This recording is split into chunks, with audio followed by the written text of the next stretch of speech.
Greetings, traveller, and welcome to Quinns Quest, your software library, or softbury, all about the brand new hobby of tabletop role-playing games. My name's Quinns, and I live here, on the CD-ROM you hold in your hot little hands. I don't get tired, and I can't escape, so please join me on my Quinns Quest. This is going to be a tricky review. You see, this is what I want to review. This is Impossible Landscapes, a book so good it caused my breath to catch in my throat when I read it. But it's not an RPG by itself. No. You see, Impossible Landscapes is in fact an epic adventure that might take you and your friends anywhere from 12 to 24 evenings to complete for Delta Green. Look, I've got the slipcase version. We've got two books here, the GM's guide and the player's guide. I'm making a mess. Delta Green, in a nutshell, perhaps a fire-damaged nutshell, extracted from a government black site, takes Call of Cthulhu, that pillar of nerd fandom where the works of H.P. Lovecraft are boiled down into adventure fiction of varying degrees of darkness, where players run around firing revolvers at cultists in order to prevent the machinations of elder gods who are, on some level, inconceivable, although that hasn't stopped 2 generations of illustrators and rule writers from trying to conceive them. Delta Green takes Call of Cthulhu and then slides it 100 years into the future, into the modern day. So gone are the trilbies and evening gowns and adventure backdrops where we all need to work out how we're going to deal with the profound racism and sexism of the time, and instead we get a story heavy on burner phones and rental cars, and with adventure backdrops where we all need to work out how we're going to deal with the profound racism and sexism of the day. But you can see my problem. If today I want to review the Impossible Landscapes campaign for Delta Green, if I'm being the best Quinns I can be, then I should really review Delta Green first. Not just so that you can understand the world building and the rules that power Impossible Landscapes, but so you can see where Impossible Landscapes zigs while the average Delta Green adventure zags. So just in terms of sheer tonnage, this is surely one of the biggest reviews of my career. I was genuinely worried that was going to break the table. But I've been doing this job for 20 years, and so let me tell you, stupid challenges like this simply make me feel alive again, and not like a passenger in some sort of automated robo-taxi delivering me to the grave. But before we find out if I've got what it takes, let me just talk about spoilers for a second. You better believe that the review of Delta Green itself, that's going to take up the first half of this video, is not going to be a spoiler in sight. Conversely, the back half of this video, in which I'm going to be reviewing Impossible Landscapes, end-to-end spoilers. So if you think there's a ghost of a chance you might one day be a player in Impossible Landscapes as opposed to a GM, do not scrub past this timestamp, lest ye spoil yeself on one of the most ambitious RPG experiences of all time. And for those of you who are instead just listening to this video as they do the dishes or whatever, instead of dutifully watching my cute face, fear not. I will be playing this air horn, which I guess is called a gas horn for legal reasons, and literally shouting at you to stop the video before we get into spoilers. So, as with a multi-stage makeup routine, we begin with our foundation. Here is my one-word review of Delta Green. It's good. And now, here is my approximately 4,000-word review of Delta Green. Buckle up, chuckleheads. If you like TTRPGs, Delta Green should maybe be on your radar for 3 reasons. First off, it's a great horror RPG. Second off, it's actually maybe the greatest spy fiction RPG that anyone has made to date. And 3, here's the cool part, Delta Green then riffs on both of these genres to create a genre that's all of its own. Delta Green is spy horror. It is the X-Files written by John le Carré. This is in stark contrast with classic Call of Cthulhu, which generally hews a little closer to adventure fiction. Oh my goodness, only these wealthy free thinkers can save us now. By contrast, your table of players in a campaign of Delta Green represent devastatingly ordinary people who are tapped on the shoulder by a conspiracy group within the US government who investigate things that simply should not exist. Your player character will be disposable, you will be deniable, and you will spend more time than any human being should eating budget sandwiches inside of your rental car before having a brief encounter with something so horrible it irreparably damages your relationship with your son. That's not a joke. There are exhaustive, awesome rules for precisely that. We're going to get into them later. So, that is why you should be excited to play Delta Green. The reason why Delta Green might instead drain your excitement, like so much pastel-coloured water leaving a bubble bath, is as follows. This game is a window into how role-playing games were designed as little as 8 years ago. Like, yes, this is a horror game, but sometimes the most frightening part is the layout. Gird your loins as tight as your little loins will go, and come and take a look at this. Acres upon acres of pages with so little pep in the layout and so little charm in the writing, you'll feel like you're reading not a toy, but a textbook. Let's get into specifics of these two books. Delta Green's two core products are the Agent's Handbook, which contains everything you need to run the game, and the Handler's Guide. And listen, if you take one thing from this review, let it be this. You do not need the Handler's Guide. This book gives you 22 pages of solid GM advice, a 13-page half-decent adventure, and approximately 306 pages of deadpan, unnecessary lore. From Loiger-controlled quasi-dinosaurian constructs, to spectral polyps, to April Pleasant Crumpton. Oh, no wait, she's just a woman. Now, as fictional encyclopedias go, I think this book is decent. I think they did a good job with it. The reason I say it's unnecessary, though, is that the vast majority of what this page count is doing is providing GMs with, like, the official canonical truth of what's happening with all this Delta Green weirdness. But I personally think you do not need that. The crux of horror fiction and spy fiction is the protagonists never being totally sure of exactly what that truth is, you see? Like, what in the is going on here or here? I don't think it super matters. What matters is that your players feel like little goldfish nibbling around the corpse of a giant squid, something so big they will never be able to conceive of its exact shape. But that means you as a GM don't need the information in this book, because you don't need to know either. Your job is to allude to the outline of the squid, to gesture at its shape. If you're ever in a situation where your players are asking you direct questions about how the squid's anatomy works, and you're giving them honest answers, I don't know what you're playing, but I don't think it's Delta Green anymore. This book, yeah, I say this not even lovingly, but with true distaste.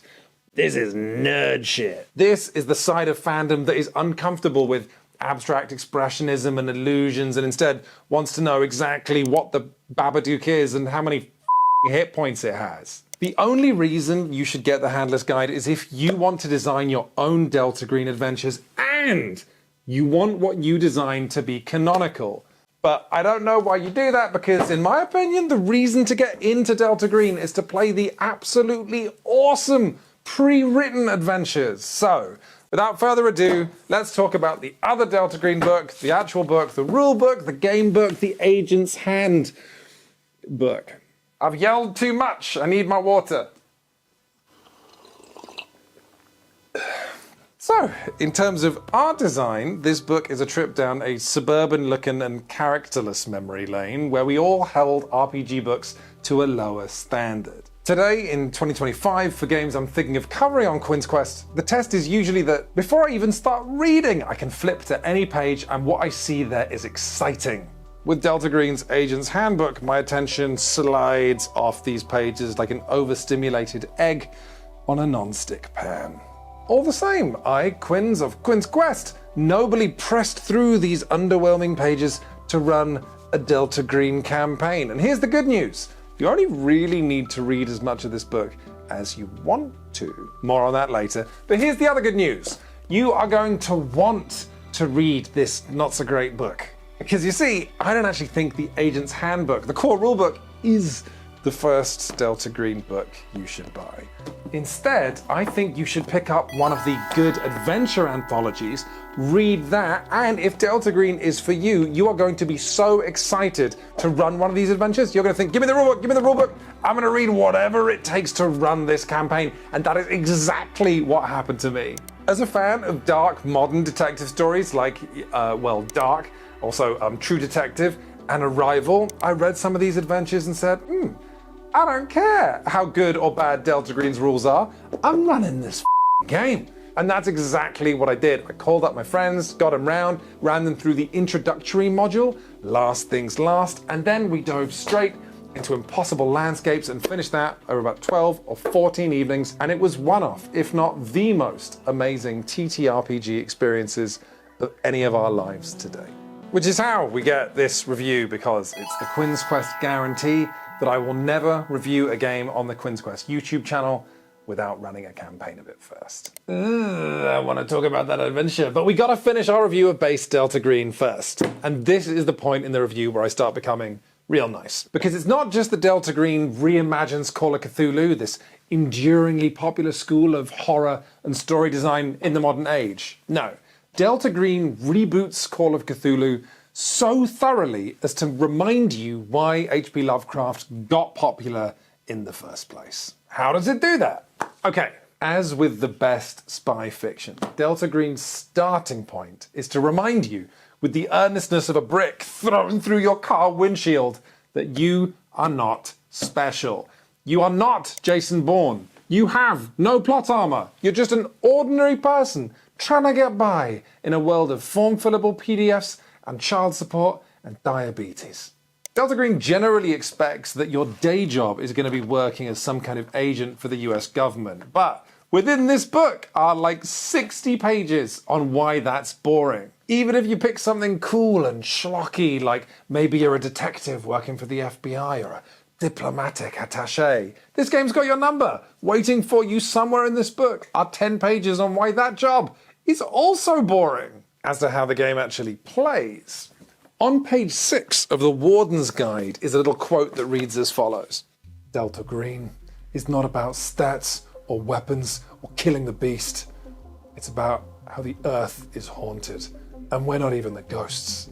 We're merely their shadows. Super cool. It's just, it's not true, is it? Because Delta Green is quite a lot about stats. And while I would never look favourably on a game just because it's complicated or overly fussy, here's the thing. In Delta Green, it kind of works. The thing about stats is they're boring. And the more boring the game is, the more real the world feels. And the more real the world feels, the more the unreality pops when you encounter it. Let's get my Delta Green paperwork out. One thing I'll say at this point in the review is that ordinarily these big filofaxes contain all of my sheets for like 10, 11, 12 different campaigns I run. This just contains Delta Green sheets. This is like just a ridiculous amount of paperwork. My player character's detective notebooks. There's more detective notebooks. There's more notebooks. There's more notebooks. Index cards in here? Oh yeah, no, I forgot about the index cards. More paperwork. Oh my God, we're gonna get to all of this stuff later. Here we go. The character sheet. Okay, so there are elements of making your Delta Green player character that feel like doing your taxes. And I'm pretty sure I'm being serious when I say this makes the game better. It means Delta Green smells like paperwork. It plays not like you're playing a role-playing game, but like you're in some government think tank simulation of being an FBI agent. Not only is this a game with a bureaucracy skill, it was maybe the most used skill in my campaign. Or like, there is no game where you want your character to be shot less than Delta Green. Higher caliber guns or explosive devices always have a chance of bypassing all of the rules for combat and just killing your character instantly. But wait, can I? No. But surely there's a no. But have you read that? Yes, I have. And no, I'm sorry, you're dead. But I'm not sorry. That shit slaps. Even if you survive being shot and you get your gunshot treated in a hospital, if your character then does anything physical like running or vaulting a wall, you better believe you're going to rip your stitches open and start bleeding all over again. Delta Green is maddening in its mundanity, with its rules for going to therapy. With its insistence, you learn the difference between playing an expert in law, criminology, humint, or sigint. With its 6-page glossary of government and black ops jargon. Delta Green is the player to your left, making the most boring alive, and that's who you want by your side, because when the shit hits the fan, they are the people who are least likely to screw up making a car bomb in their kitchen. Which isn't to say this game is boring. This is just the grey, abrasive, concrete foundation that the designers of Delta Green then proceed to build their entire house on top of. Because your player characters are also part of a ultra-secret government conspiracy called Delta Green that is in a secret war with unfathomably evil entities that civilians can't know about, in the same way that no good is gonna come of anybody having Satan's home phone number. But sometimes these, quote, incursions enter our reality. When that happens, Delta Green makes the call, and you and the other player characters in your cell, who might live in completely different parts of the country, are brought together to do what it takes to end this incursion with no witnesses. Is the fate of the world at stake? You don't need to know that. Is your team the first team being sent in after this particular incursion?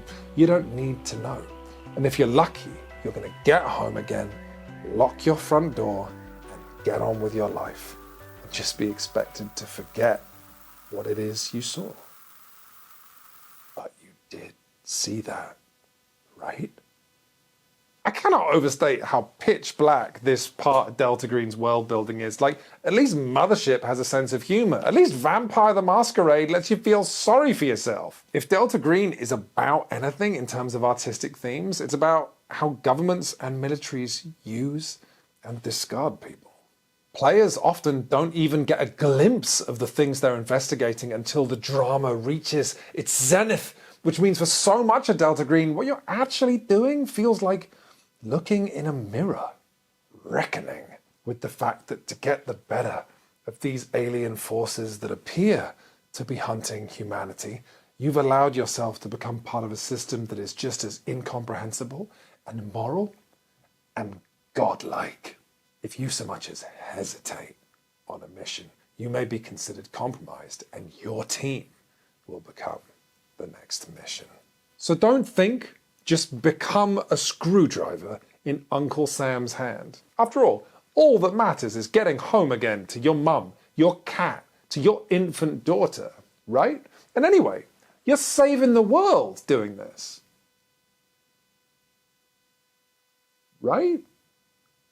But of course, all this talking I'm doing is what Delta Green felt like to me, the GM. Do you wonder what things were like from my player's perspective? Let's pay them a visit in a new feature for Quinns Quest in my Knowledge Dungeon.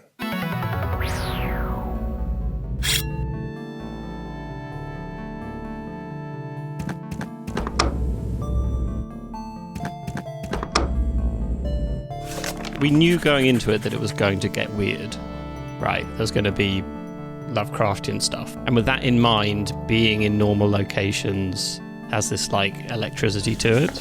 You know, in the Resident Evil games where you reach a safe house and you're like, I can just inhabit this space for as long as I want and nothing bad is going to happen. That kind of was how it was for me in Delta Green. It's like if we go to a house and nothing's going on, I'm like, I can just take a bit of a breather. I can relax. And then towards the end, we were at a point where there was weird shit happening in everyday locations, and I never got a chance to take a breath, which was interesting on its own.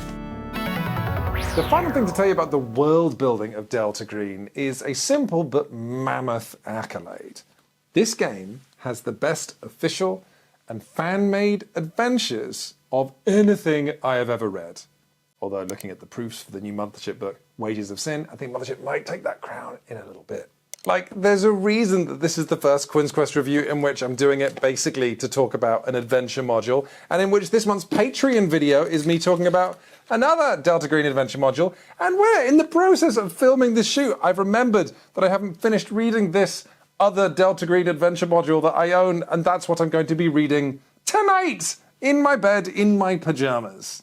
It's because these books are just good. Okay, Quinns, but why are they good? Well, I think a lot of really great designers are drawn to Delta Green. Okay, Quinns, why are they drawn to Delta Green? Because I think this world being so mundane, these rules being so mundane, is simply a great backdrop for horror. It's like if you want to photograph something, the best backdrop for that is often a white plain set with nothing in it, right? Similarly, if you want your horror to stand out and really pop, the best possible backdrop for that is simply our boring ass world. But we'll get to that in the back half of this video where I'm talking about impossible landscapes. For now though, I'm just going to do a little callback. Do you remember earlier in this video when I said Delta Green's adventures are so good that it made me not care about how good the rules in this book are?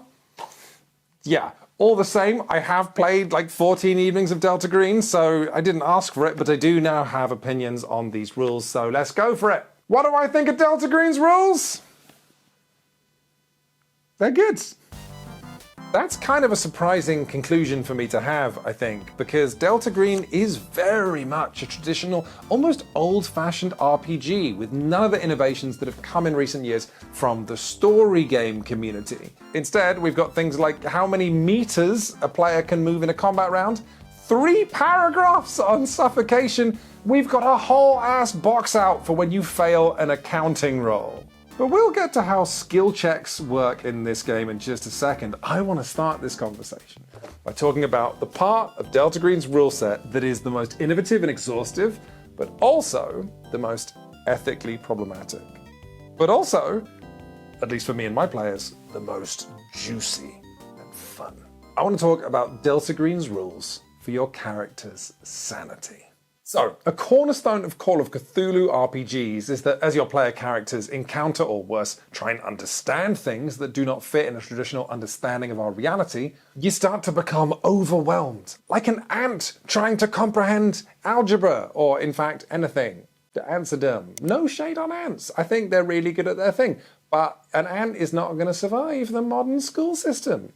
They're getting held back for at least 2 years. So historically, part and parcel of the fun of role-playing in the Cthulhuverse has been experiencing your character's grasp on what the world is, slipping through their fingers like so much sand. These are games where even if you succeed at whatever task the GM sets in front of you, everyone at the table still gets a front row seat of watching your team kind of fray and come apart at the seams. If Dungeons & Dragons teaches us that it's fun for your character to become more strong, Call of Cthulhu teaches us that it can also be fun for your character to become more colourful, but also more fragile. Ultimately, it's always good for your character in a role-playing game to just change as the story goes on. And D&D's growth offers satisfaction and an arc to your character, where Call of Cthulhu offers drama and tension. However, for decades now, the role-playing game community has been wondering that maybe playing a mentally ill person for fun isn't cool, actually.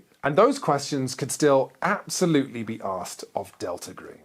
Like, Delta Green player characters might end up with paranoia, alcoholism, intermittent explosive order, PTSD, or other conditions that players at your home game might have some experience with, or might even struggle with themselves. It's a provocative question, right? What does it mean for a role-playing game to not only be encouraging us to be playing pretend with these disorders, but to list actual mechanical drawbacks of having depression, or the relative benefits of treating these disorders with selective serotonin reuptake inhibitors, or benzodiazepam, or weed, or booze? That is a question that I do not feel equipped to answer, but I will say this.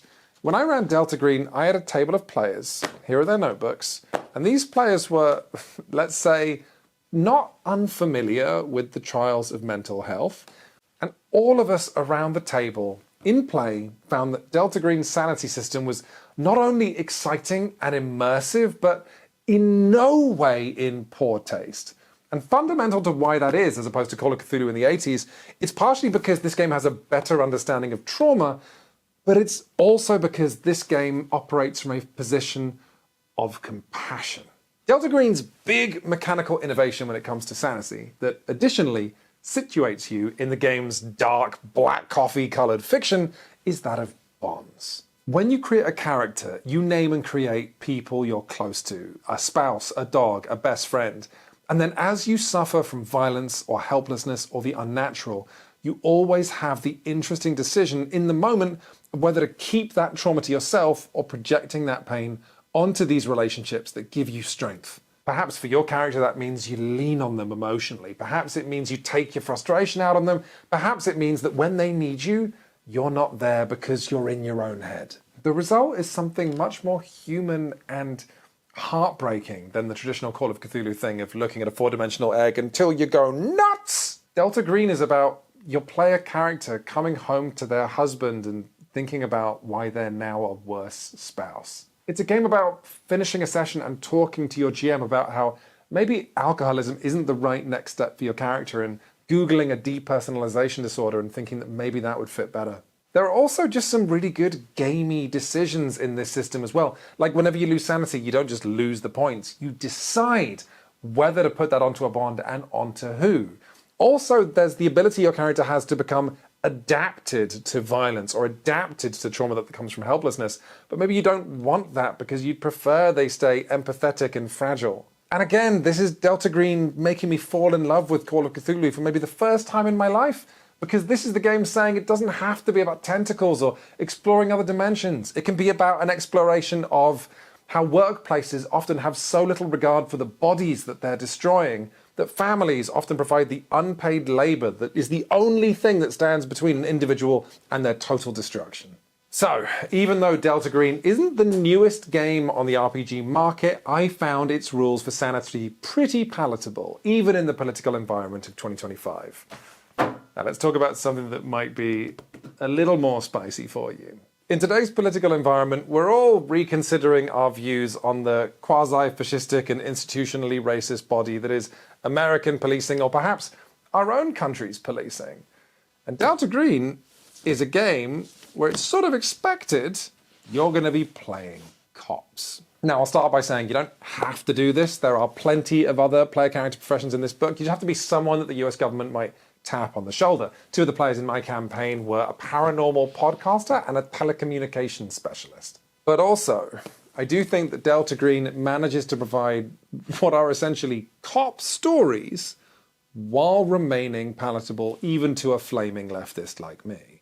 First and foremost, this game's mercilessly unglamorous depiction of the world does nothing to launder the reputation of American law enforcement. In fact, if anything, it's quite well suited to offer additional scrutiny to the situation. This is, after all, a horror game with literal subheads about how to tamper with evidence or make bodies unidentifiable. And, at my table at least, my players participating in this nightmare authoritarianism was what elevated Delta Green to something beyond straight Lovecraft, into something more juicy. These players driving home at night thinking about not just what happened in the story, but what they did?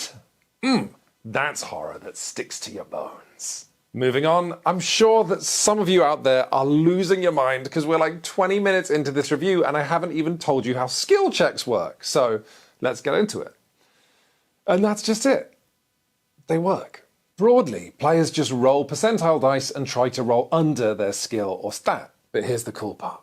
Unless your player character is really challenged by something, you will not pick up these dice. You will just succeed. If you're playing the veteran FBI investigator, leave the dice where they are. You simply know the NPC is lying. If you're a government spook, leave the dice where they are. Of course you can pick the lock while avoiding all the security cameras. If you're the skeevy lawyer, leave the dice where they are.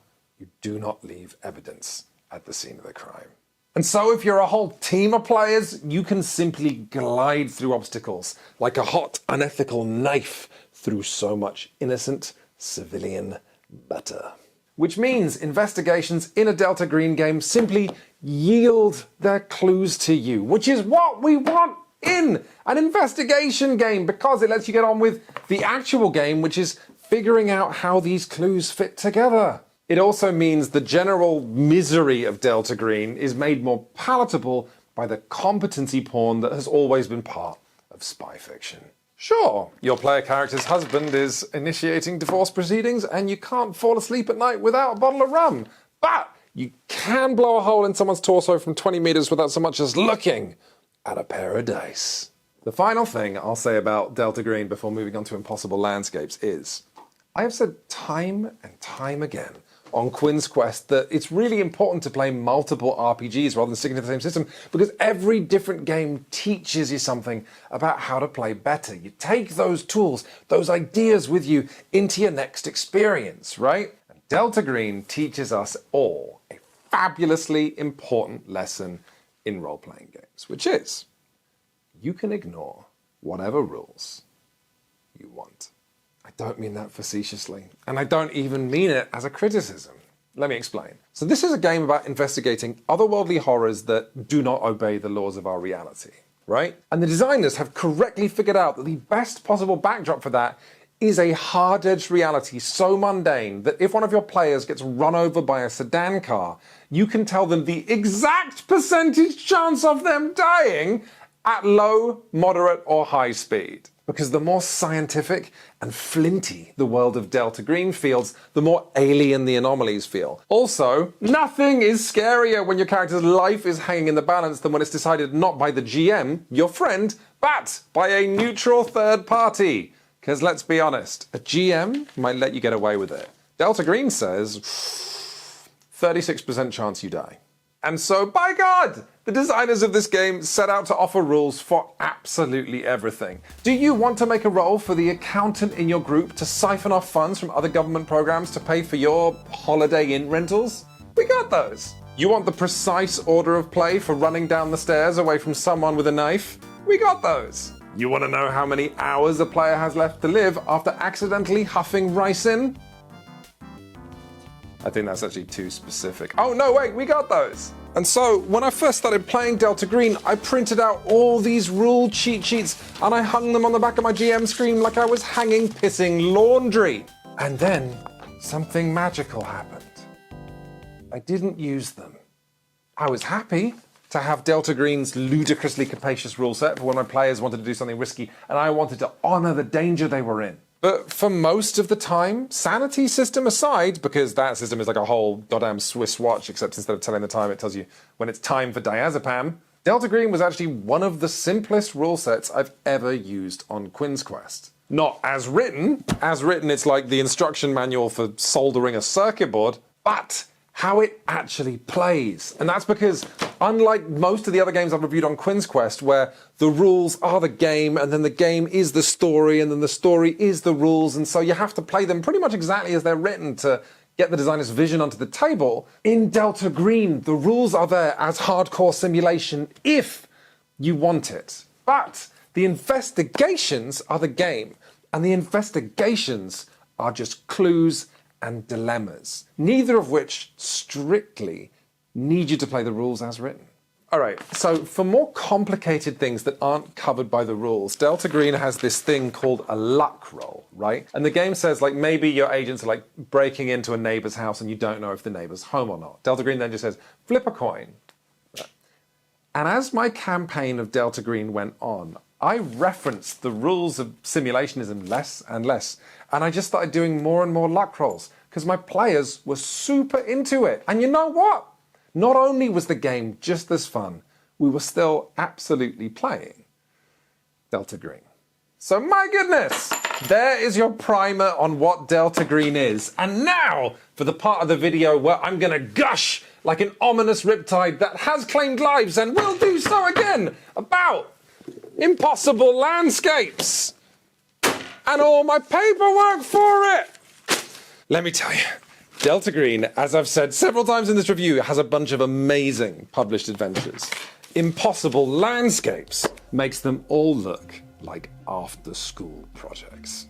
It barely even feels right to simply call Impossible Landscapes a campaign that you play. Sometimes it feels more like an artistic work that is trying to transcend the very genre it's working in, like House of Leaves. And like House of Leaves, it's not entirely successful. And yet, that doesn't seem important when a work of art is this ambitious and so nearly pulls it off. But first, If you're 20 minutes into this video of someone talking endlessly about an RPG, some would say that you should reconsider your priorities. I would say, have you heard about the Quinns Quest fan club? Previously available as, of course, a magazine in which you could look forward to collecting your own 18-piece dice bag. This print publication was sadly discontinued after issue 2. But fear not! If you have a modem, the Quinns Quest fan club is now available on your home computer at www.patreon.com/Quest. For just $3.99, you get access to a frankly silly amount of stuff. You get access to double the Quinns Quest videos. You get blog posts, which are often like mini reviews, because I can't help myself. You get access to whole seasons of Play to Find Out, the new Quinns Quest actual play series, in which you can hear me GMing for my friends, except we play notorious old games from the 80s. Except then it turns out those games were good and the designers were cooking.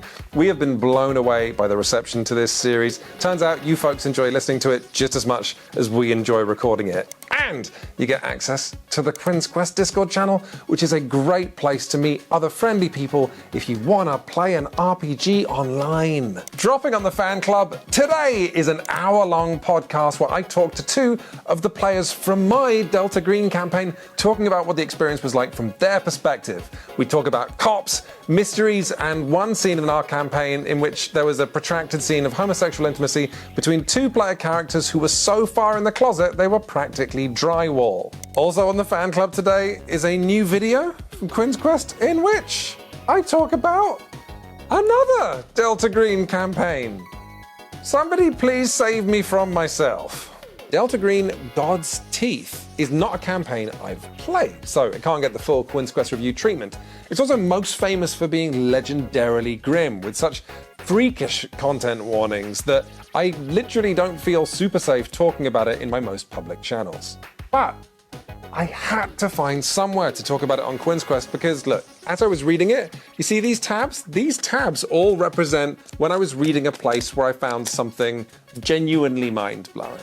It gave me the unexpected sensation that I was reading not just an adventure, but something closer to what society recognizes as a piece of art, meaning a provocative expression of an artist's emotional power and their pain, where you being offended by some of it feels less like a misstep from the publisher and more like a statement from the creator, because where you are or aren't offended and what that says about you or about humans or about America is just as much part of the art as the actual physical object.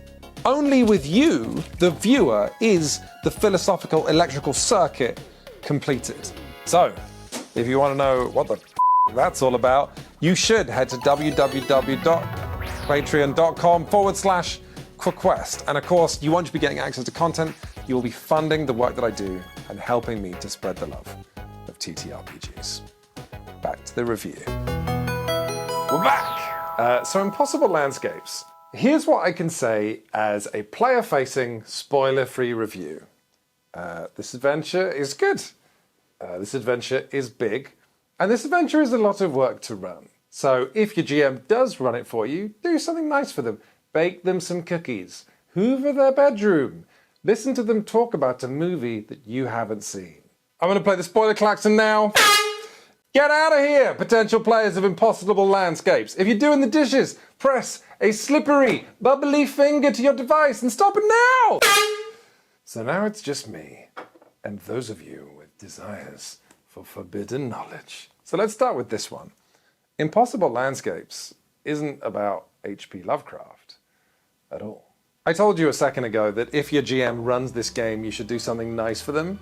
Here's what my players got me. A lovely edition of The King in Yellow, a collection of creepy stories written by Robert Chambers in 1895 that has existed in our cultural imagination ever since. And most memorably, this is about a forbidden play that drives people mad. This is what it is revealed Impossible Landscapes is about. And look, the players all signed it for me in character. I love this gift so much. Players still watching this video? That was actually a pretty light spoiler as these things go, since the cover has the words King in Yellow on it, and there's a king on the front in yellow. So get out of here! I'm serious! The very next thing I spoil is going to be one of the best reveals in this game. Get out! So, Impossible Landscapes is going to take your player characters through an investigation lasting 20 years of the characters' lives. That classic trope in cop fiction, the cold case from your past stumbles back into your life again. And what a case it is. Impossible Landscapes starts in the 1990s, with the player characters being tapped on the shoulder by Delta Green to travel to New York City and investigate the disappearance of a young, successful artist called Abigail Wright. The players travel to her small apartment building, a magnificent adventure site filled with a handful of great NPCs, a ton of unanswered questions, and literally dozens of handouts. And the stage is set. It's here that the players are first going to encounter the effects of the play, how it debilitates and co-opts our reality. And if they're anything like my players, one of them is going to create a chart for every maddening, unresolved thread they find. This is the actual chart that he made. And before we proceed, I'll add that this book's art design and layout represent a real glow-up from the rulebooks of Delta Green. No two pages are quite the same, the art delicately threads the needle between office stationery and cursed totem, and the scribbles and redacted apocrypha aren't just fun, they help express to the GM the mood you should try and capture at the table. Which is that even the copywriting in this adventure disagrees with itself about what the truth is. Also, other RPG publishers, take note. If you're putting art assets into your book to make the book more exciting and bring the adventures to life, make it easy for the GM to share those assets with the players. If I have to hold up the book to show a picture to my players, it feels like show and tell with toddlers. If I can print out something and drop it on my players, that feels cool, feels dramatic. And so available for download for free from Arc Dreams' website are approximately 100 handouts, if you include all the art of the key NPCs, which are vital in a story as sprawling as this if you want the players and the GM to remember everybody. And then also, to help me run this game, I actually joined an Impossible Landscapes fan-made Discord server. And there, I downloaded even more fan-made handouts to share with my players, including answering machine messages, video files, even a trailer that I got to share with my players before the campaign started. I don't particularly want to put that community on blast, because I'm worried about wrecking it, but I guarantee you'll find it if you look for it. A bit like a Delta Green character. Here's maybe a more important tip. If you just go to the Impossible Landscapes page of the Delta Green wiki, you will find available for download the best, most lush fan-made handouts for this campaign. Absolutely just get them all. They are really going to help you rev the throttle on your campaign. But you might be wondering, why did Quinns need help to run a campaign of Impossible Landscapes?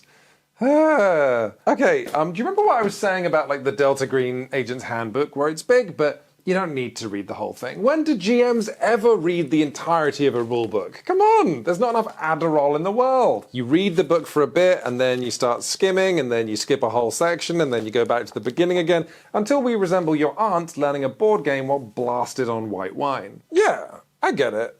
Let's just play. Let's just play.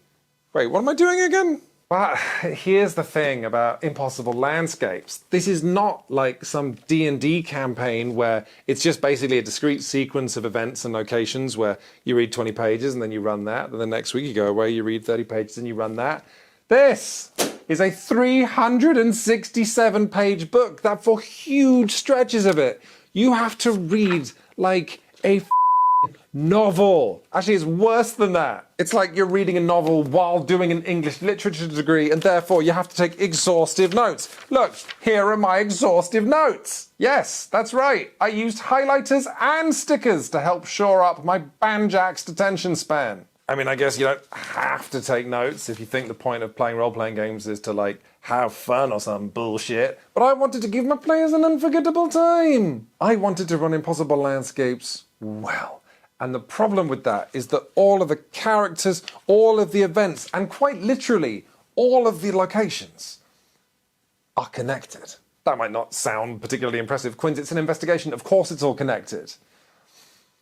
No, You see, what makes Impossible Landscapes so singularly exciting, and what makes this not a police investigation but a Delta Green adventure, is that one of the ways you know that the King in Yellow is infecting our reality is that things like time, spatial physics, and free will start to obey not the laws of our reality, but his laws.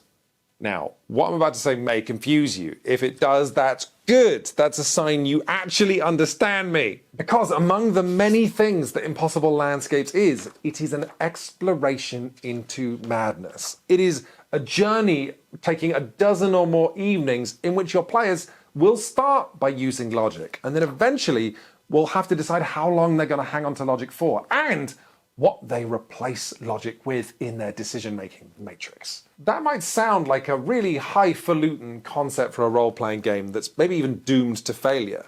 My players simply found it quite natural and quite funny. It does set the expectation that it's going to be a kind of a detective story or a puzzle. Kind of halfway through, it started to become clear that things would probably not be solved.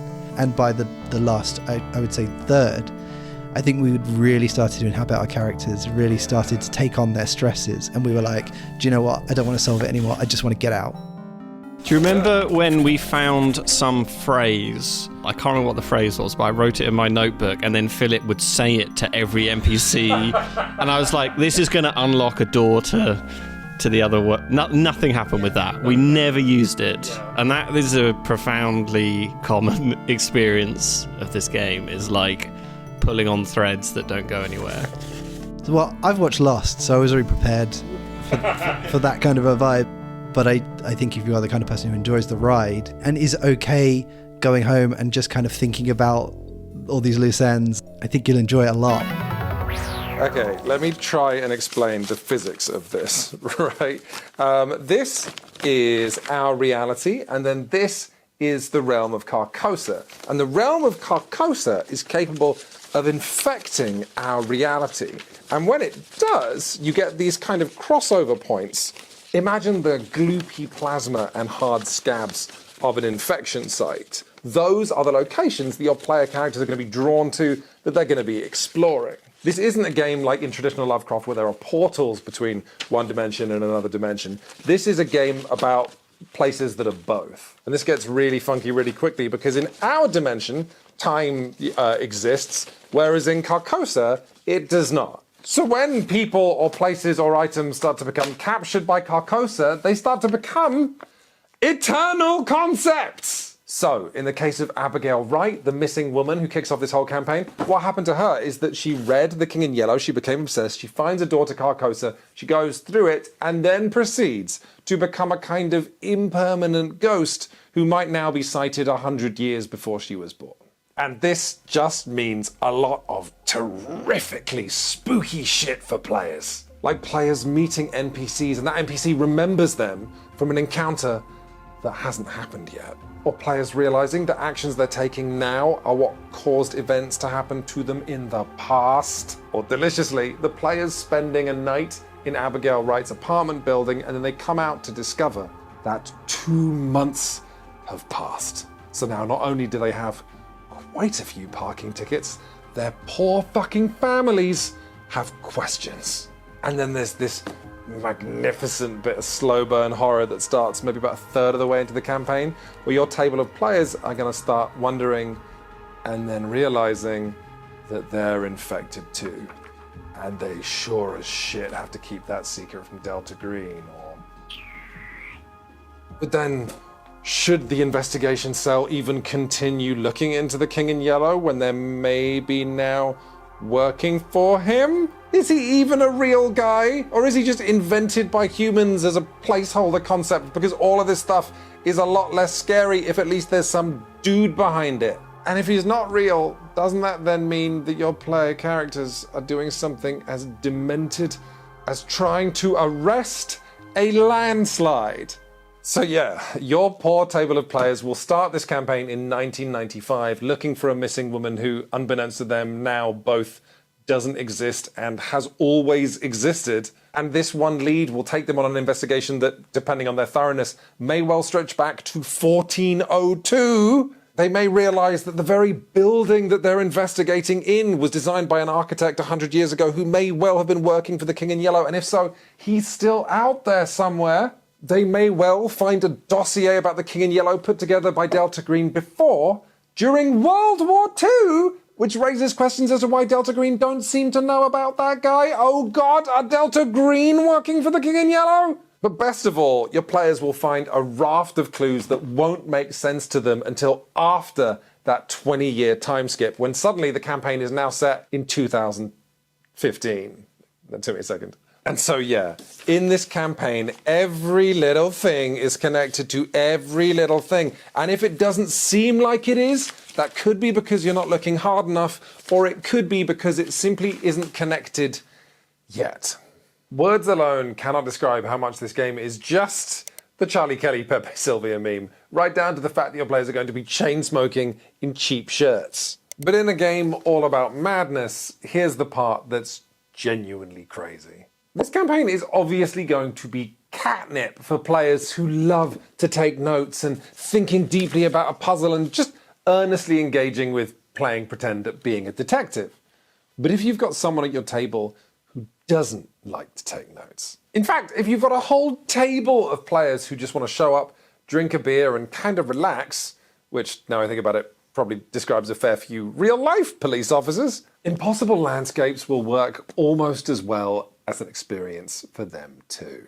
How can that possibly be? It be because, while yes, this game is designed to offer a deluge of thought-provoking twists to players who are paying attention, it is also designed to float players through the beginning of the plot right the way through to the end, like a lazy river with no difficult puzzling involved at all. And this is baked into the plot.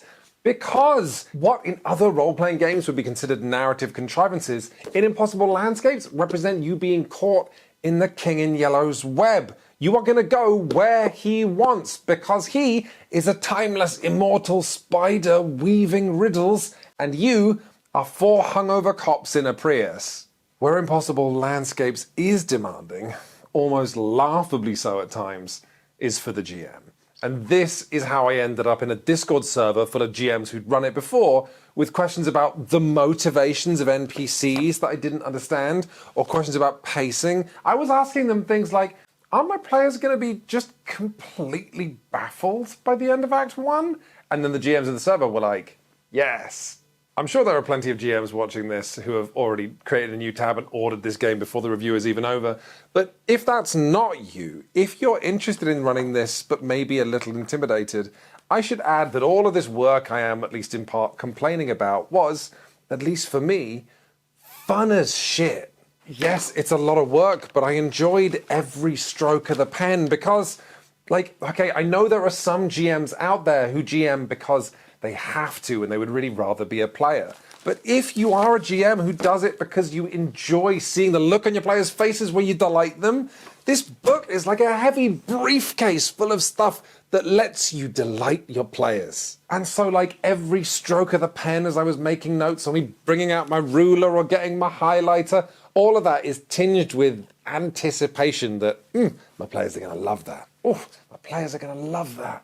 And the game does definitely meet you halfway. Yes, you have to do a lot of preparation, but don't forget, you have 100 handouts to give out to your players, and they are so good! They don't just each represent teasing clues, they're almost uniformly creepy. Your players are going to be so excited to receive them and examine them, and then say things to each other like, oh no, look at this.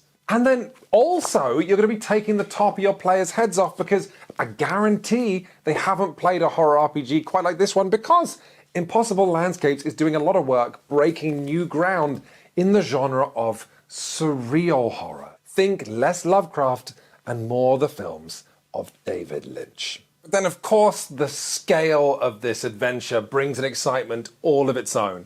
Generally, investigations and horror are both powered by anticipation, right? That's what makes players excited to receive clues, to anticipate the next thing, to think about how they're connected, to come back for the next session. But then in Impossible Landscapes, what you are unveiling literally never stops, because what's underneath this tarpaulin that you're removing is simply too big. Anticipation just builds and builds. There's always more to discover. Twist after twist, often multiple times in one session, even right up to the last session of the campaign where there's still more to discover. There's more to discover, but the campaign's over. The play's over. The house lights go off.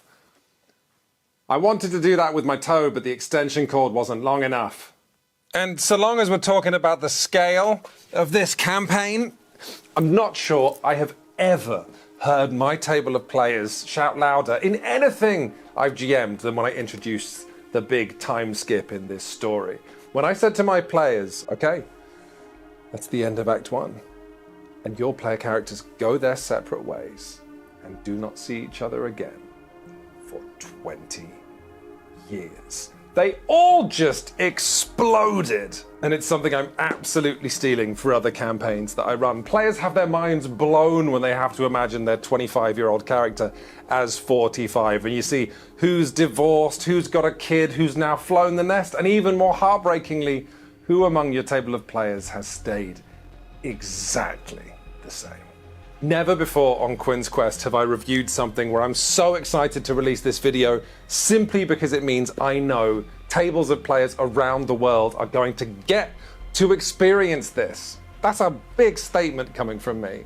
However, you watching this video actually have an opportunity to make your campaign better than I could make mine. And that's because if we imagine the work of creating this epic book as running an ultra marathon, like the designers did it, they did cross the line, they did complete the marathon. But as you get from Acts 1 and 2 into Acts 3 and 4 of this book, it becomes maybe clear that the author's feet are bleeding and they've maybe peed their pants a little bit. So, if you've been convinced by this review and you're going to run Impossible Landscapes, here's my advice. Part 1 of this book, The Night Floors, absolutely superb. Run it exactly as written, enjoy it, and do not rush it. Then we get Part 2 of this book, A Volume of Secret Faces. Again, don't rush it, just enjoy it. It's Impossible Landscapes at its best. Players are getting more clues, but they're also connecting up clues. The danger starts to escalate. Now, I maybe rushed Part 2 of my campaign a little bit because I thought, I've got to keep up the pace. We've still got Parts 3 and 4 to get through. Actually, we kind of didn't. So Parts 3 and 4 of this book, while absolutely huge in scope, if you're paying attention, you will notice that they have less than half of the page count of Parts 1 and 2. They're not super finished, they're a lot more vague. At this point in my home campaign, Parts 1 and 2 had been so good, I had no reason to doubt Impossible Landscapes. I thought, I'm just going to keep doing what I did before, I'm going to run Part 3 exactly as it's written.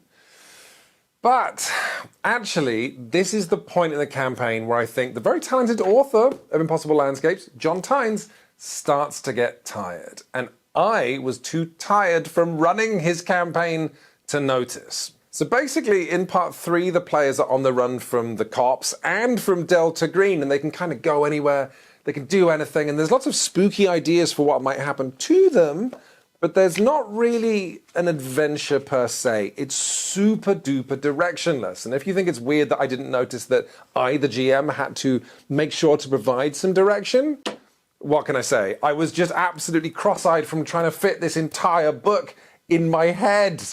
And then we have Part 4, the end of the world of the end. And in this part, there is an adventure, but it's bad. Basically, the players get to the Nightmare Realm of Carcosa, and then they have to struggle through it to reach the party at the end of the world where they're going to have the final showdown with the King in Yellow.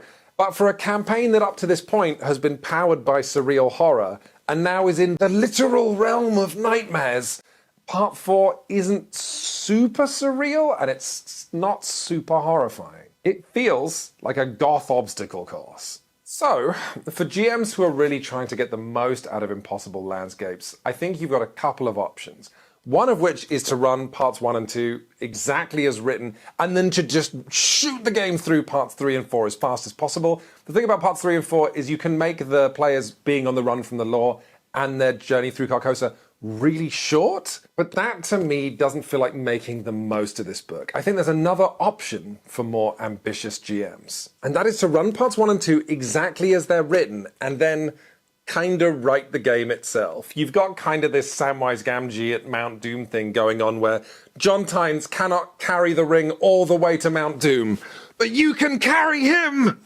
I would say that when you finish part 2, it's not a terrible time for the games master to take an intermission. Take like a month off the game, ask your players what threads they want to investigate and where they might want to go in the United States, who they might want to talk to, and then take all of the cool ideas in part 3 to use them as like fuel, and then write that adventure yourself. Two of my favorite pages in this book are what happens in part 3 if the players try and contact their families, and it's some of the most disturbing, surreal horror you've ever read.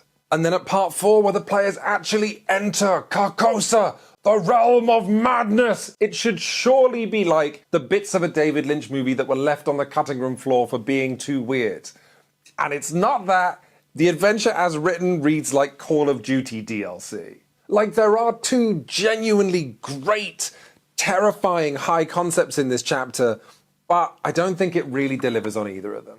And the first is that Carcosa resembles this European city that has stuff in common with other European cities, but none of the players recognize. And the reason why that is because it's a city that used to exist on planet Earth until Carcosa swallowed so much of it that it deleted it entirely, not just from our reality, but from our memory. And then that raises the stakes, because it's saying to the players, hey, if you don't succeed here, Carcosa could swallow more cities, or even the whole world, trapping the inhabitants here forever. But the book doesn't super spell that out, so I think you should. And then the second idea is that because the people in Carcosa have swallowed some wars over the years, there is a war going on here that never stops, and the people fighting it and just trying to survive it are having, let's just say, a bad time. You gotta breathe life into these ideas a bit, I think, but also, it's the realm of madness. Just completely cut your own creative breaks. Accept your players' ideas too. Accept them harder than you've ever accepted them before. Take your players' favourite scenes from Act 1 and just do them again. Go full being John Malkovich. Have trucks full of soldiers coming in, except every soldier in the truck is that one player's wife. Take NPCs that the players love and then make the players kill them. Take NPCs the players hate and then make the players fall in love with them. I don't know, I'm not saying chapter 4 has to be amazing, and it doesn't even have to be long, but this is potentially the greatest campaign I've ever run, and this is the end of it. It should just have a little more juice. But the good news on that front is the very, very end of this book, the party at the end of the world that the players are trying to get to, is just beautiful. I got such a wild adrenaline rush when I sat down to GM it. I told my players the King in Yellow himself was arriving in 60 minutes. I put a timer on the real-life table in front of my players with 60 minutes on it, and we played. Of the 4 player characters who got to the end of my campaign of Impossible Landscapes, one of them got out of Carcosa clean. One of them escaped in the worst way imaginable. One of them was erased from ever having existed. And one of them had actually died weeks before and was playing a ghost, and everyone knew it but that player. And even though the campaign I ran was far from perfect, for my players, it was maybe their favorite RPG they'd ever played. It's a very interactive game to start with. You know, you've got all the handouts, there's so much to look at and pore through and kind of obsess over. And on top of that, spending a lot of time just out of the game talking about these individual kind of threads. I felt very connected to the people around the table doing that. You know, it felt like a team. But I think the fact that it is a bit flawed is the thing that makes it so interesting. We say this about all the media we enjoy, which is like we'd rather have something flawed and unique than something perfect and boring. And this campaign has, more than anything else I've played, you can feel the authorial intent. You can feel them telling you a story through your actions. It's kind of a miracle, really, to have it like be completely in your control at the table, but then also feel like you experienced what someone else wrote and was trying to say. Ooh, we did it, everybody! We did it! We made it to the end of the biggest Quinns Quest review ever. This is the first time I've reviewed an adventure module on Quinns Quest, but I really don't think it's going to be the last. I truly find it bizarre how many people who love tabletop role-playing games don't touch pre-written adventures. I kind of know how we got here. I understand that most people run Dungeons & Dragons, and most of the official adventures for the current edition of Dungeons & Dragons aren't particularly inspiring. I also understand that for a lot of people, GMing is their creative outlet, and so designing your own adventure and where all the orcs go is the fun bit. I also understand that there's a certain charm to adventures that you know your GM has made just for you. But like, to all the GMs out there, my folks, can we just admit when we're beaten? It's not just that I don't think I could ever write an adventure that's half as good as this. I don't think anything I do in my entire life will be anywhere near as epic as this. But also, like, just because this is a pre-written adventure doesn't mean that in the act of me running it, it becomes creative and it becomes homespun. The dozens of NPCs that I had to embody for this campaign are still me. My players were still making decisions that were purely them, and when I reacted to them, it created an alchemy that was still us. And I'm sure you'll hear more about my home campaign of Impossible Landscapes in the next installment of my campaign reports video, which will be live on the Patreon in a few months. The point is, I don't love pre-written adventures because they somehow just save me work. Because obviously, reading this book and preparing to run it is a ridiculous amount of work. I also don't love pre-written adventures because they save me from having to be creative, because of course, you still have to be creative. Writing a play is creative, and so is directing a play. I love pre-written adventures for the same reason that I love different RPG systems, which is they let me get to places that I could not get alone. They let me step into another GM's imagination, drape myself in the shimmering yet sallow-coloured cloak of their inner world, and they let me and my players achieve things that we could not achieve by ourselves. Thank you so much for watching, everybody. And this campaign book is just the start. Don't forget that today on the Patreon, I've got a whole other video talking about another completely different, brilliant Delta Green campaign. So head over to patreon.com/